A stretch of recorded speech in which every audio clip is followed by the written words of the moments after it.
로마서 12장 우리 3절로 8절까지 말씀입니다. 로마서 12장 우리 3절로 8절까지 말씀을 우리 한 목소리로 함께 봉독하셨으면 좋겠어요. 3절부터 함께 했습니다. 시작. 내게 주신 은혜로 말미암아 너희 각 사람에게 말하노니 마땅히 생각할 그 이상의 생각을 품지 말고 오직 하나님께서 각 사람에게 나누어 주신 믿음의 분량대로 지혜롭게 생각하라. 우리가 한 몸에 많은 지체를 가졌으나 모든 지체가 같은 기능을 가진 것이 아니니 이와 같이 우리 많은 사람이 그리스도 안에서 한 몸이 되어 서로 지체가 되었느니라.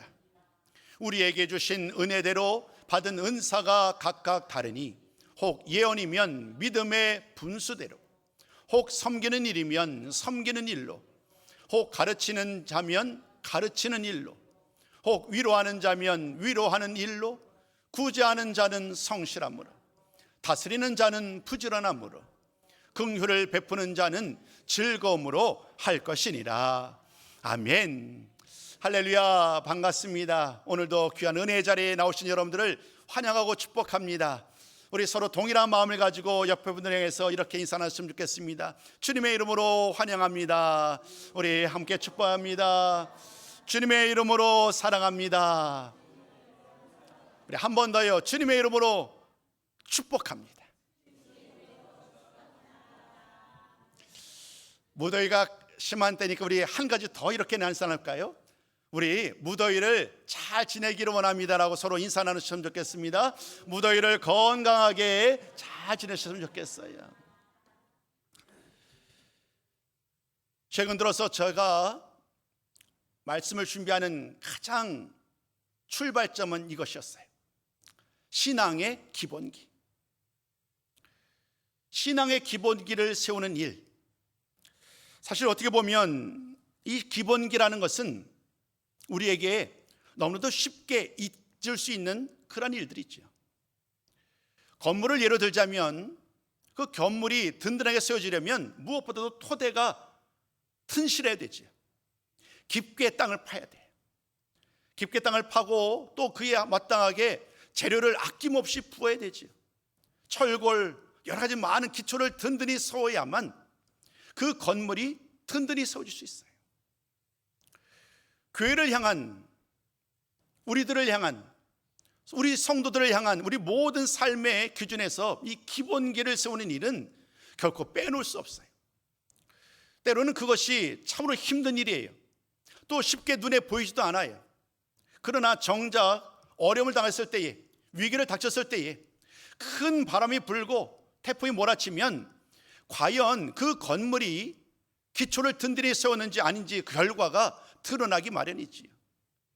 우리 주님께서는 많은 곳에서 이런 말씀을 통하여서 기초가 중요하다, 기본기가 중요하다고 말을 합니다. 운동선수도 마찬가지입니다. 저는 운동선수처럼 열심히 일을 했던 것은 아닙니다만은 주변에 있는 사람들의 얘기를 듣습니다. 운동선수들이 처음부터 기교를 배우지 않는다는 거예요. 예를 들면 탁구를 예로 들면 어떻게 서브를 넣을까, 어떻게 상대방이 받지 못하는 특별한 그런 기술을 발휘할까, 처음부터 이것을 가르치지 않는다고 그래요. 가장 중요한 자세부터, 손으로 라켓을 움켜쥐는 방법부터, 또 다리 스탠스는 어떻게 유지해야 되는지, 어떻게 스윙을 해야 되는지, 탁구를 예로 들었습니다만 모든 운동 경기도 다르지 않아요. 기본기가 바로 서야만 그 기본기의 토대로 발전할 수 있기 때문이에요. 우리 모든 성도의 삶도 다르지 않습니다. 성도의 삶을 살아가는 데에 이 신앙의 기본기, 이 믿음의 기본기는 우리에게 매우 중요합니다. 그래서 7월과 8월 어찌 보면 가장 분주하고 가장 힘겨운 시기이지만 이 시기를 통하여 우리의 신앙을, 우리의 믿음의 기본기를 돌아보는 시간으로 계속해서 삼고 있습니다. 그 과정 속에서 우리는 기도의 중요성을 살펴본 바 있습니다. 또 그 과정에서 우리는 찬송의 중요성을 살펴본 바 있습니다. 오늘부터 시작되는 말씀을 통해 우리는 또 다른 신앙의 기본기죠. 바로 예배의 중요성에 대한 말씀을 나누고자 합니다. 예배에 대한 중요성을 다루는 많은 본문이 있습니다마는 오늘과 다음 주는 이 로마서 12장 3절로 8절 그리고 9절로부터 21절 말씀, 이 두 본문을 가지고 은혜로 빚어지는 교회, 또 사랑으로 빚어지는 교회라는 제목으로 2주 동안 말씀을 전하러 갑니다. 사랑하는 성도 여러분, 하나님께서 기뻐하시는 교회로 세워지는 과정 속에서 우리 성도님들의 그 기본기가 중요하다는 이 말씀을 오늘도 여러분들과 다시 한번 좀 나누고 싶어요. 그 말씀을 나누기에 앞서서 예레미야 18장 말씀을 여러분께 좀 소개를 하면서 오늘 말씀을 나누고 싶습니다. 예레미야 18장에는요 토기장이 비유가 등장합니다. 토기장이가 진흙으로 그릇을 만들기 시작합니다. 근데 그 그릇을 만드는 과정에서 그릇이 뜻대로 되지 않아요. 그만 그 그릇이 진흙이 그릇으로 만들어지다가 그만 터져버리고 마는 거예요. 그 비유의 핵심은 이와 같습니다. 그럴 때에 토기장이가 이렇게 한다는 거예요. 자기 의견대로 그 진흙을 가지고 또 다른 그릇을 만들지 않겠느냐. 제일 처음에 토기장이는 무언가 그릇을 가지고 계획했던 것이 있었겠지요. 그러나 그것이 뜻한 바를 되지 않을 때에 또 다른 그릇으로 만들 수 있는 권한이 토기장에게 있다는 거예요. 이 말씀은 우리에게 많은 것을 시사합니다. 먼저 여기서 말하는 토기장이가 하나님이시요 진흙이 바로 우리라는 것을 우리는 어렵지 않게 짐작할 수 있습니다. 그러나 이 비유의 핵심은 오히려 그 토기장이의 그리고 진흙의 역할을 명확하게 우리에게 보여주는 데 있어요. 하나님이 이 세상을 창조하셨어요. 말씀으로 천지를 창조하시고 다스리시는 하나님의 모습이 마치 토기장이와 같다는 거예요. 진흙과 같은 우리는 때로 이 사실을 고백하고 믿음으로 고백하고 기도로 또 찬송으로도 고백합니다마는 정작 살아있는 동안에 우리가 진흙이라는 사실을 인정하는 것이 왜 그토록 힘든지요.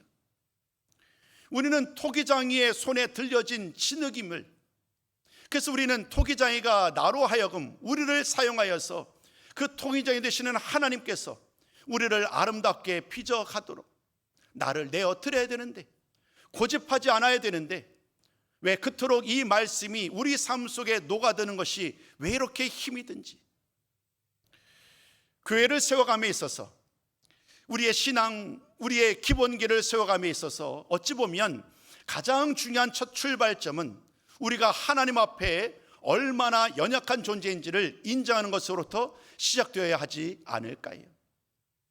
오늘 토기장의 비유를 통해서 하나님께서는 우리를 아름답게 세워가실 것이고, 많은 우여곡절이 있겠지만 궁극적으로는 하나님의 선하신 뜻과 계획을 통하여 가장 아름다운 작품으로 우리를 만들어 가신다는 하나님의 약속의 말씀을 붙들고 오늘도 주의 말씀을 통하여 아름답게, 선하게, 특별하게 지음받아 가시는 우리 모든 성도가 되셨으면 좋겠습니다.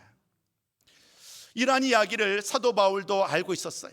그래서 사도 바울은 에베소서 2장 10절 말씀을 통하여 그 역시 그 토기장이 되신 하나님께서 나를 만드셨다고, 나를 창조하셨고 나를 가장 아름다운 걸작품으로 지으셨다라고 고백을 합니다.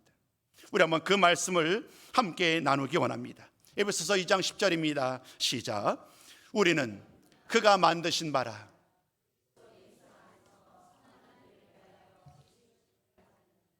이 일은 하나님이 전에 예비하사 우리로 그 가운데서 행하게 하려 하십니다. 우리는 그가 만드신 바라. 언젠가 여러분들에게 이 말씀을 본문으로 여러분들에게 말씀을 전했던 기억이 나네요. 포이에마, 하나님의 걸작품, 모조품이 아니라 세상 그 어떤 것과 비교할 수 없는 완벽하게 차별되고 이 세상에 유의하지 않은 유일한 그 피조물이 바로 우리들이라는 거예요. 여러분, 얼마나 우리가 특별한가요? 그 특별함으로 우리는 하나님을 향하여 나의 특별함을 사용해야 된다는 거예요. 오늘 이 말씀을 통하여 하나님은 우리에게 다시 한번 신앙의 기본기를 돌아보면서 예배의 자리로, 기도의 자리로, 찬양의 자리로 우리를 초대하고 있습니다. 교회라는 큰 은혜의 자리 안에 우리 모두는 함께 모여 있는데, 우리 모두가 이제 이 말씀을 통해서 어떻게 하면 우리가 하나님 아버지 앞에 더 진실한 모습으로 나아갈 수 있을지 그 말씀을 함께 나누기 원합니다. 로마서로 이제 돌아옵니다. 로마서 말씀 우리가 12장부터 시작되는 오늘의 본문의 말씀은 이제 또 다른 전환점입니다. 1장부터 11장까지의 말씀은 다양한 이야기로 사도 바울이 로마 교회 성도들에게 또 모든 믿음의 성님들에게 이 로마서 말씀을 통해 권면합니다. 기독교 역사를 보면요, 수많은 사람들에게 로마서는요 큰 도전을 주었어요. 특별히 종교개혁 시대에 이 로마서 말씀은 교회를 돌아보는 데 있어서 가장 중요한 말씀이었어요. 마틴 루터에게도 존 칼빈에게도 이 로마서 말씀을 통하여 교회를 다시 돌아보면 가장 기본이 되는 복음이 이 로마서에 담겨 있다고. 그래서 로마서 말씀을 잘 묵상하고 그 말씀에 담겨 있는 그 말씀을 따라 산다면 다른 모든 성경 말씀, 그 모든 말씀도 능히 우리가 그 말씀의 의미를 깨달아 알 수 있을 것이다 라고 말한 바 있어요. 이제 바울은 하나씩 모든 성도들 향하여 그 복음의 중요성을 언급한 다음에 12장부터는 이제 실제적인 권면으로 이어집니다. 우리 삶 속에 어떻게 그 모든 말씀을 하나씩 이루어갈 수 있겠느냐. 우리가 믿는 것은 머리로 지식으로 믿는 것이 아니라 우리 삶으로 그 믿는 바를 온전히 드러내야 하기에 이제 바울은 12장 이후로 이어지는 말씀을 통하여 어떻게 하나님 앞에 나아가야 될 것인지 구체적인 방법으로 우리에게 권면을 하고 있습니다. 그 중에서 12장 1절과 2절 말씀은 우리에게 너무나도 익숙한 말씀이지요. 하나님을 높이고 예배하는 삶을 살라. 굳이 찾아 읽지는 않겠습니다. 이 말씀을 통하여 사도 바울은 우리에게 참된 예배자가 되어야 한다라고 권면하고 있는 거예요. 여러분, 하나님이 찾으시는 한 사람, 그 사람이 바로 지금 오늘 이 자리에 나와 예배하는 저와 여러분인 줄로 믿습니다. 하나님이 찾으시는 예배자로서의 삶을 살아가는 데에 바울은 이렇게 추상적인 것으로 끝나지 않아요. 선언의 말을 1절과 2절은 이야기한 거잖아요. 하나님 앞에 하나님이 기뻐하시는 거룩한 산 제물로 드리라라는 선언의 말씀에 이어지는 내용이네요. 우리에게 어떻게 하면 하나님이 기뻐하시는 산 제물로 나를 드릴 수 있을까? 그 방법의 이야기도 우리에게 보여주고 있어요. 오늘 저는 여러분들에게 두 가지 말씀을 드리고 싶어요. 두 가지 말씀을 미리 결론을 말씀드릴까요? 첫 번째는 믿음의 분량대로, 두 번째는 각기 받은 은사대로입니다. 우리 한번 이 두 가지 제목을 같이 한번 먼저 나눠볼까요? 첫 번째 뭐라고요? 믿음의 분량대로. 두 번째, 각자 자기가 받은 은사대로. 믿음의 분량대로 살아가는 일, 또 각기 받은 은사대로 살아가는 일이 교회를 든든히 세우는 일에, 우리의 믿음, 우리의 신앙을 기본기를 든든히 세우는 일에 정말로 중요하다는 거예요. 자, 그러면 그 말씀의 의미를 우리 함께 같이 나누기 원합니다. 첫 번째, 앞서 화면에도 띄워드렸는데 믿음의 분량대로 지혜롭게 생각해야 한다는 거예요. 이 말씀 속에서 우리는 두 가지를 주목해야 합니다. 첫 번째, 믿음의 분량대로. 두 번째, 지혜롭게 생각하라는 말씀. 믿음의 분량대로라는 이 말이 어떤 것일까요? 이 말씀 풀어 설명드리자면 이와 같습니다. 하나님께서는 우리 많은 사람들을 하나님의 백성으로 불러주셨어요. 근데 돌아보면 하나님께서 우리 모든 사람들을 불러주셨는데 하나님께 받은 그 믿음의 크기와 은사는 모두 다 다른 거예요. 여기 함께 하시는 많은 손들이 계시잖아요. 우리 한 분 한 분들 돌아보세요. 나와 똑같은 믿음의 크기, 나와 똑같은 은사를 가지고 주 앞에 나온 사람들이 과연 있는가?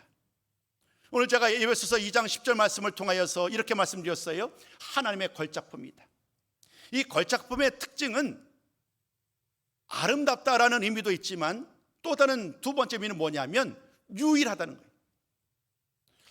제가 예전에 프랑스를 간 적이 있어요. 프랑스를 보면서 루브르 박물관을 가요.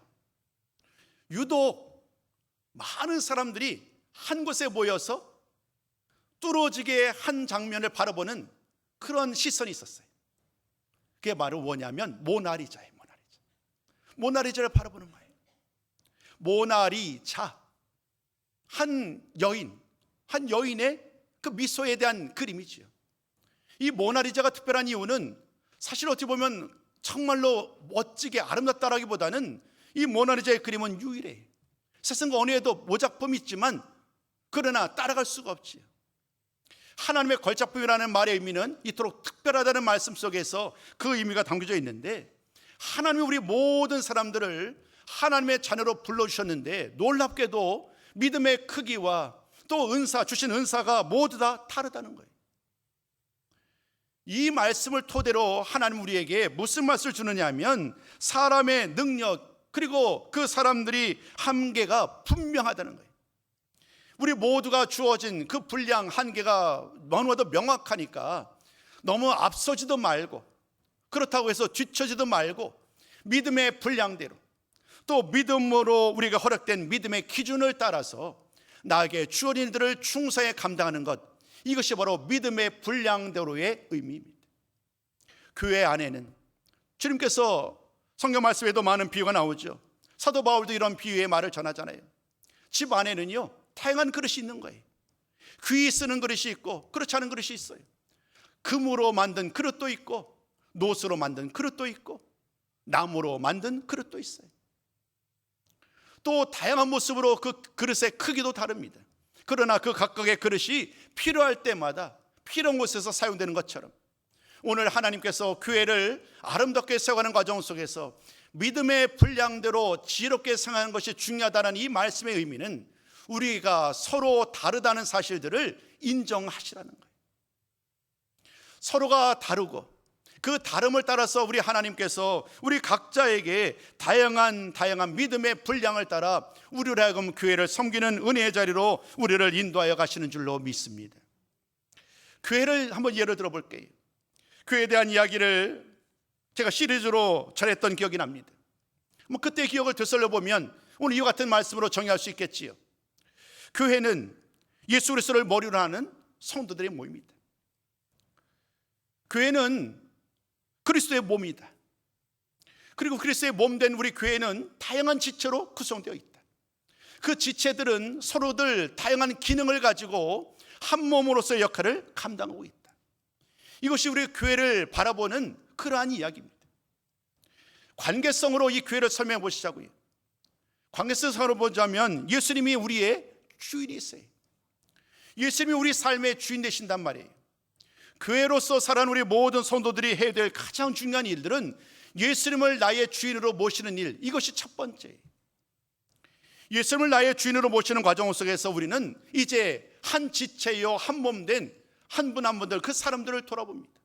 서로 다른 사람들, 나와 너무 다른 사람들, 성격도 다르고 예수를 믿는 그 믿음의 방법도 다르고 찬양을 드릴 때에 기도를 드릴 때에도 어떤 분들은 뜨겁게 찬양하고 기도하는 분도 계시지만 어떤 분들은 소리내지 아니하고 그냥 은밀하게 기도하는 분도 계시잖아요.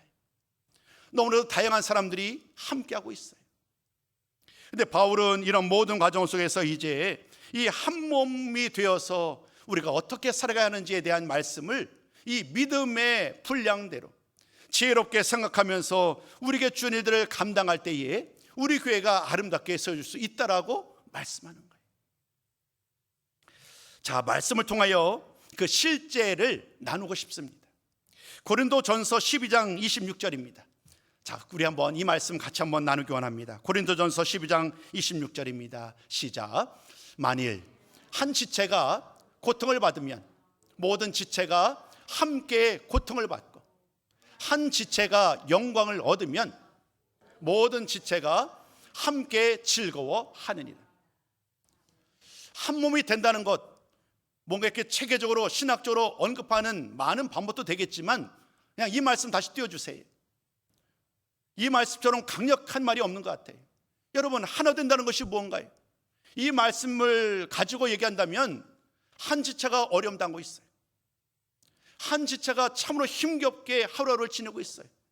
그럴 때에 모든 지체가, 모든 성도들이 함께 그 고통의 자리에 함께 하는 거예요. 여러분, 하나 된다는 것이 무언가 특별한 것이 아니에요. 그 어려움 당하는 사람, 슬픔 중에 있는 사람, 그를 찾아가 함께하고 위로하는 것, 함께 슬퍼하고 함께 기뻐하는 것, 이것이 바로 하나됨의 실제라는 거예요. 후본절 말씀에도 다시 한번 얘기를 하죠. 기뻐할 때 함께 기뻐함으로 말미암아 그 영광의 자리에 함께할 때에 모두 다 즐거워하는 것, 이런 모든 일들이 바로 하나된 교회의 모습임을 잊지 않았으면 좋겠어요. 오늘 본문은 이렇게 말하는 거예요. 어떻게 이 고통의 자리에 함께 고통에 참여하고 함께 영광의 자리에 즐거워할 수 있겠느냐? 이에 대한 방법으로 오늘 믿음의 분량을 따라 지혜롭게 생각하라고 말을 합니다. 생각은요, 힘이 있어요. 내가 어떤 생각을 하느냐, 그 생각에 따라서 우리의 삶은 완전히 바뀌어질 수 있지요. 생각에 대한 이야기를 전할 때마다 아마도 이 비유가 아니죠. 이것은 이 얘기를 아마도 많은 분들이 인용을 하지 않을까 싶어요. 저 역시 이 생각에 대한 말씀을 나누고 싶어요. 스뮤얼스라는 분이 계세요. 자조론이라는 책 제목이에요. 그 책 제목에서 이 생각이 얼마나 중요한 것인지, 생각을 심으면 행동을 낳고, 행동을 심으면 습관을 낳고, 습관을 심으면 성격을 낳고, 성격을 심으면 운명을 낳는다라는 그 말이 있어요. 그러니까 생각이 우리 모든 삶의 시작인 거예요. 오늘 내가 무슨 생각을 하느냐, 오늘 내가 어떤 생각을 가지고 오늘 한 알의 씨를 뿌리느냐, 심느냐에 따라서 우리의 삶은 완전히 달라지는 거예요. 예수님이 한 알의 씨앗을 땅에 뿌리는, 자신의 삶을 내어주시는 그러한 은혜의 길을 먼저 앞서 가셨어요. 우리는 우리의 생명 자체를 드리는 일까지 온전히 감당할 수 있을지 모르겠어요. 그러나 주의 말씀을 온전히 이해했다고 한다면 믿음의 분량을 따라 오늘도 씨를 심는 그러한 귀한 삶을 감당해야 할 줄로 믿습니다. 그 일을 감당할 때에 우리가 오늘도 지혜로운 생각으로 하나님이 심겨주신, 내 마음에 심어주신 그 무엇인가를 온전히 감당할 때에 우리 교회가 더욱더 든든히 세워지고 아름답게 세워져 갈 줄로 믿습니다. 교회라는 하나님 기뻐하시는 성도들이 모여 함께 하나님을 찬양하는 우리 밝은빛 전원교회, 함께 섬기시는 또 모든 교회, 그 모든 교회 가운데 이와 같은 은혜가 더욱더 풍성하게 임하는 귀한 역사가 있었으면 좋겠어요. 그 출발점이 오늘 말씀이 나눈 것처럼 믿음의 분량대로 교만하고 앞서 나가지 아니하고 스스로 판단하지 아니하고 뒤처지지 아니하고 주님 부르신 부르심에 맞추어서 오늘 나에게 주신 말씀을 따라 나아갈 때에 그 생각으로 말씀을 따라 순종해 나갈 때에 우리 교회가 아름답게 씌워지는 은혜를 경험하게 될 줄로 믿습니다. 이 귀한 은혜의 자리에 우리 모두 함께하는 우리 모든 성님들 다 되시기를 주님의 이름으로 축복합니다. 두 번째 말씀을 나누고 싶어요. 믿음의 분량대로, 그리고 각기 받은 은사대로. 오늘 여러분 이 두 가지 말씀은 잊지 말고 꼭 마음에 새기고 돌아가세요. 우리 교회를 아름답게 세워가기 위해서 하나님이 나에게 주신 명령, 첫 번째 믿음의 분량대로, 두 번째 받은 바 은사대로 살겠습니다. 이것이 모든 말씀의 결론이에요.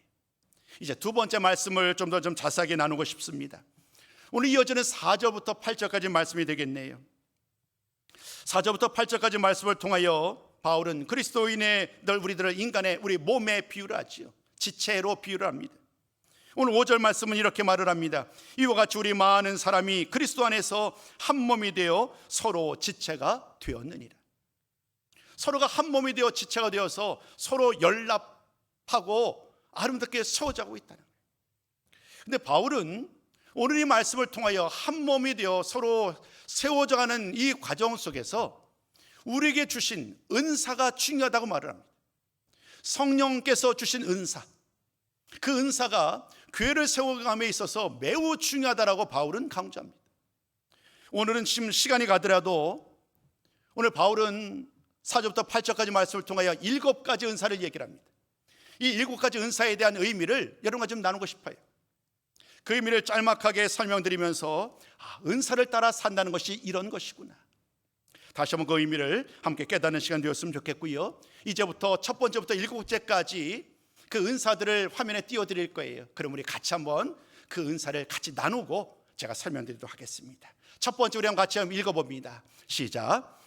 예언이면 믿음의 분수대라. 성령의 은사, 예언은 어떤 은사일까요? 아마도 많은 사람들이 예언의 은사는 이런 것이다라고 생각하실 거예요. 예언은 아직 일어나지 않은 일, 앞으로 일어날, 미래에 일어날 일을 내가 특별한 은사가 있어서 미리 알아서 그것을 사람들에게 말하는 사람, 이와 같은 은사를 예언의 은사로 여기곤 하지요. 일정 부분 그 말씀의 의미를 우리가 공감할 수도 있겠습니다만은, 그러나 성경 말씀을 잘 보면 예언의 은사를 그렇게 설명하지만은 않아요. 오히려 이 예언은요, 철저하게 현재에 초점을 맞추고 있어요. 지금 교회에 필요한 거예요. 미래 이야기가 아니라 지금 필요한 성도들에게 도움을 주는 것, 그것이 바로 예언이에요. 예언의 은사를 받은 사람은요, 미래에 일어나지 않은 일을 가지고 오늘 나를 향해서 책망하면서 그렇게 살면 안 돼라고 하면서 우리를 긴장케 하고 우리를 좀 실족케 하고 우리를 두렵게 하는 그런 예언의 은사가 참다운 예언의 은사의 의미가 아니라는 거예요. 오히려 예언의 은사를 받은 분들은요, 오늘 지금 나에게 필요한 것을 너무나도 분명히 알아요. 그래서 그분에게 가장 필요한 것으로 권면을 하지요. 특별히 예언의 은사 가운데 상응하는 그 대응의 말씀이 참 중요합니다. 예언의 은사를 받은 사람은 어떻게 해야 되느냐면 믿음의 분수대로 하라라, 믿음의 분량대로 하라는 말씀과 같은 의미겠지요. 혹은 믿음의 수준에 맞도록. 오늘 내가 예언의 은사를 받았어요. 나의 기준을 가지고 상대방에게 말씀을 전하게 될 때에 그것은 오히려 상대방에게 오히려 아픔이 될 수 있고 상처가 될 수 있지요. 진정한 예언의 사람이라고 한다면, 예언하는 은사를 받은 사람이라 한다면 상대방의 믿음의 수준과 정도, 그것을 헤아리는 거예요. 그래서 그들이 오늘 가장 필요한 말씀으로 혹은 또 다른 모습으로 그분을 격려하고 교회를 세워가는 사람, 이 사람이 바로 이 예언의 은사를 받아서 믿음의 분수대로 역할을 감당하는 사람입니다. 우리 교회 안에서도 이러한 사람들로 더 많아지셨으면 좋겠어요. 서로의 필요함을 채우며 믿음의 분수대로 하나님의 뜻과 하나님의 계획을 따라서 서로를 섬기며 나갈 때에 그 일을 통하여 우리 교회가 얼마나 든든히 서갈지를 우리 한번 기대하면서 우리에게 주어진 은사들을 잘 활용하는 성도들이 되셨으면 좋겠습니다. 두 번째 은사는 이와 같습니다. 같이 한번 읽어봅니다. 시작. 섬기는 일이면 섬기는 일로. 섬긴다라는 것은 시중을 든다는 거죠. 저는 우리 교회를 볼 때마다 참 이 섬김의 본을 보이는 분들이 너무나도 많았어요. 드러내지 않아요. 굳이 밝히지 않아요. 그럼에도 교회를 섬기면서 교회를 위해서 언제나 물심양면으로 늘 기도하고 물질로 섬기고 또 몸으로 봉사하는 분들이 얼마나 많은지요. 매일매일 바라볼 때마다 그런 분들로 가득한 우리 교회를 돌아볼 때마다 늘 저는 감사의 기도를 드리지요. 섬기는 일과 관련해서 오늘 이 말씀의 핵심은 이거예요. 섬김은 말이 아니라는 거예요. 섬김은 말이 아니라 행동으로 섬김의 본을 보이라는 거예요. 우리 주님이 그 일을 걸어가셨어요. 섬기기 위하여 이 세상에 오셨고 그 주님은 실제 수많은 사람들을 섬김의 자리로 낮아주셨어요. 가장 높은 위치에 계셨던 분이지만 우리 주님은 낮아주셨고 섬기는 분을 보이신 것처럼 오늘 이 섬기는 일이면 섬기는 일로라는 이 말씀의 핵심은 주장하는 자세로 섬김을 행동하는 것이 아닌 오히려 낮은 자세로 나에게 주어진 일을 감당하면서 섬김의 일을 감당할 때에 그 모든 섬김의 일을 통하여 교회가 든든히 서갈 수 있음을 오늘 말씀은 우리에게 말씀하고 있습니다. 세 번째 말씀으로 바로 이어갑니다. 세 번째 이렇게 말씀합니다. 가르치는 자면 가르치는 일. 가르치는 일에 대한 범위를 제한하지 않았으면 좋겠어요. 가르치는 일은 목사님에게만 주어진 일이지, 교역자에게만 주어진 일이지라고 그 범위를 제한하지 말라는 거예요. 가르침의 권세는 우리 모든 성도님들에게도 주어졌어요. 특별히 가르치는 것을 기쁨으로 가르치는 분들이 계시잖아요. 그 모든 분들에게 주는 말하는 거예요. 잘 배우라는 거예요. 잘 배우고 온전히 가르치는 일에 더욱더 힘쓸 때에 그 교회가 든든히 세워져 갈 수 있다는 거예요. 우리 교회도 돌이켜보면 우리 교회 안에서 다양한 직분자들이 계시죠. 소그룹을 이끌어가는 리더분들이 계세요. 그분들이 말씀을 배웁니다. 또 말씀을 잘 준비합니다. 그 말씀을 따라서 한 그 소그룹에 속한 많은 분들에게 그 말씀을 잘 가르치는 것을 듣고 봅니다. 얼마나 제가 도전받는지 몰라요. 사무실에 앉아 있으면 소그룹 모임을 통해서 함께 나누고 또 자신의 이야기를 나누는 그런 모습을 보게 됩니다.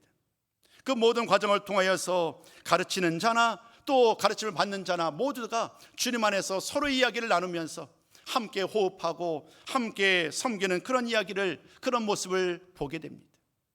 가르치는 자는 가르치는 일로 섬길 때에 교회가 든든히 서게 될 줄로 믿습니다.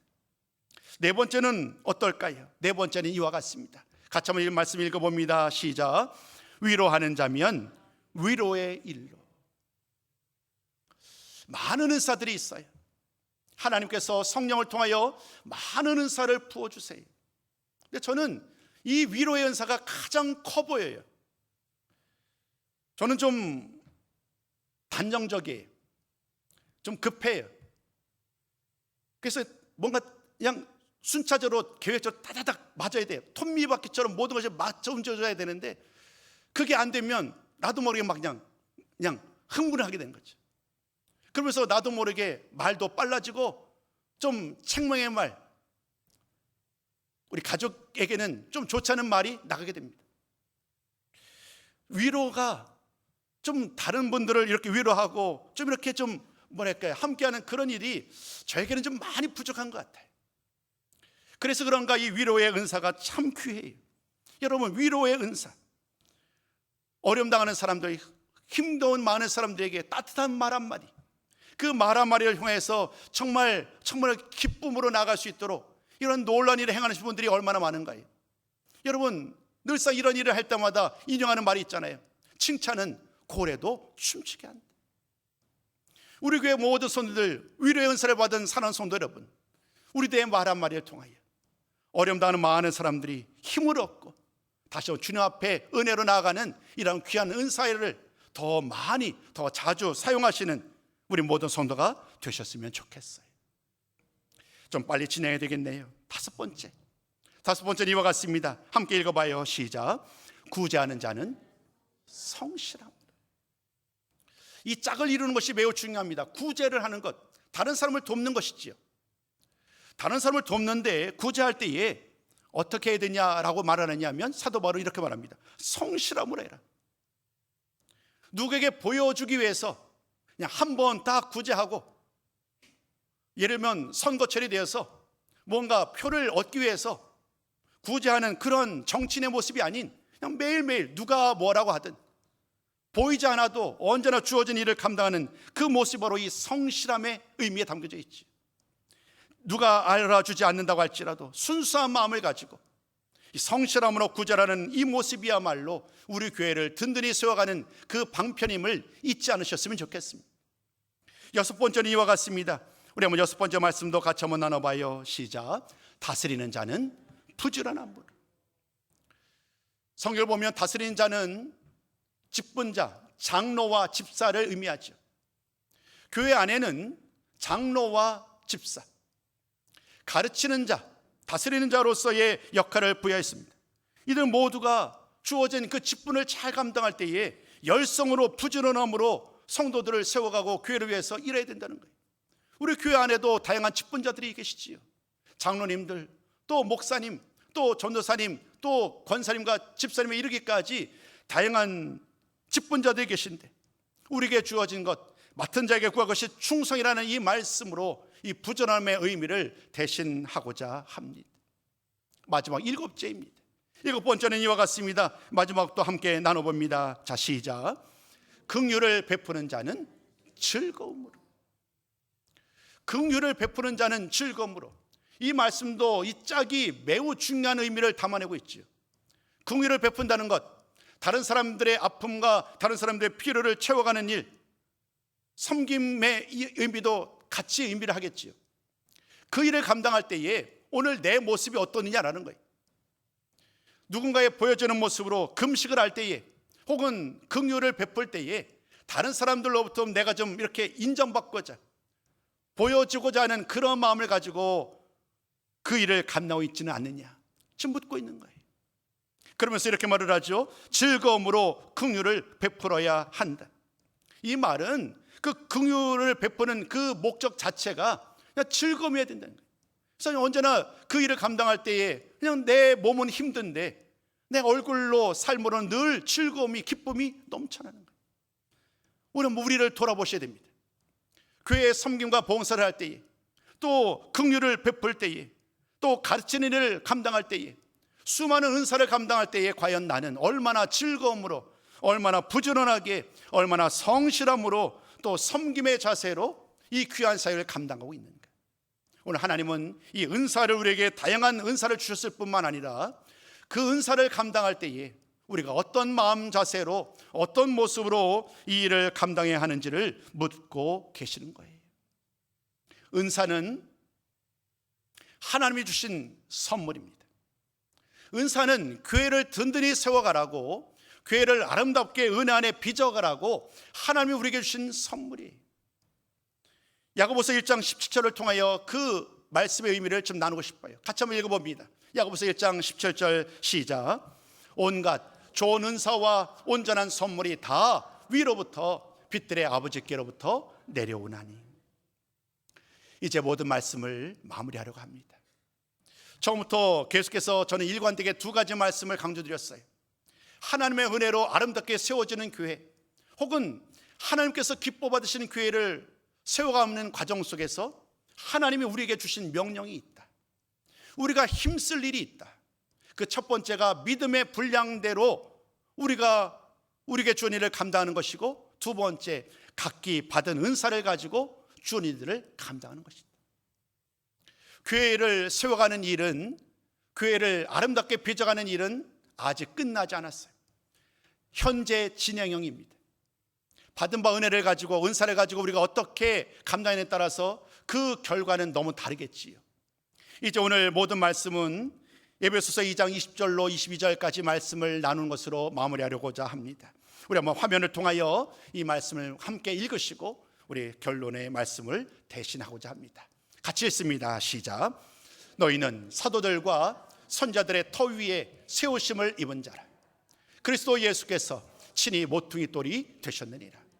그의 안에서 건물마다 서로 연결하며 주 안에서 성전이 되어가고, 너희도 성령 안에서 하나님이 거하실 처소가 되기 위하여 그리스도 예수 안에서 함께 지어져 가느니라.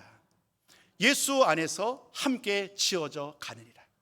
우리 모두 주님께서 모퉁이 돌로 기초를 잡으셨다고 한다면 우리 모든 지체로 이 교회를 아름답게 세워져갈 그 귀한 명령을 받았고, 이제 하나의 지체로서 은사바론 다른 서로서 또 믿음의 분량을 따라서 우리가 주는 일을 잘 감당하심으로 하나님께서 기뻐 받으시는 교회, 하나님의 은혜로 아름답게 빚어지는 교회가 우리를 통하여 세워져 가기를 다시 한번 주님의 이름으로 축복합니다.